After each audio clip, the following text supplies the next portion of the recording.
Le dessinateur de concept art Colin Cantwell, qui avait travaillé sur les vaisseaux spatiaux de Star Wars comme maquettiste et sur les effets d'optique d'un Nouvel Espoir, est décédé à 90 ans.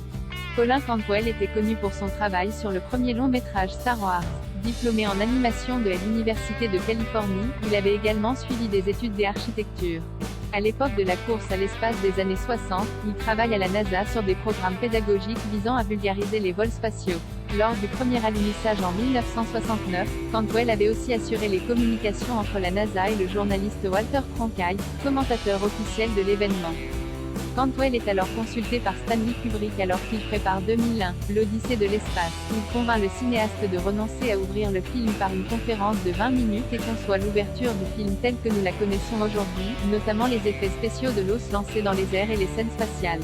En 1977, il est engagé par George Lucas pour travailler sur les concept art des vaisseaux de la guerre des étoiles, le X-Wing Starfighter, le TIE Fighter et la célèbre station de combat et l'Étoile Noire, repère de Dark Vador.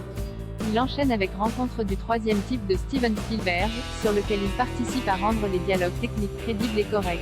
Quelques années plus tard, il collabore à War Games en créant le programme informatique de lancement nucléaire que l'on voit dans le film. War Games marque sa dernière intervention pour le cinéma. Par la suite, il écrit 2 romans de science-fiction intitulés Core Fires 1 et Core Fires 2, se déroulant dans un monde où une navette spatiale navigue à travers des tunnels de plasma mortel, transportant des denrées vitales à la survie de l'humanité. On y suit le capitaine Ollinger alors qu'il essaye d'empêcher le terrible Major Aferon et ses forces maléfiques de mettre fin à cette humanité. Cantwell s'est éteint le 21 mai à 4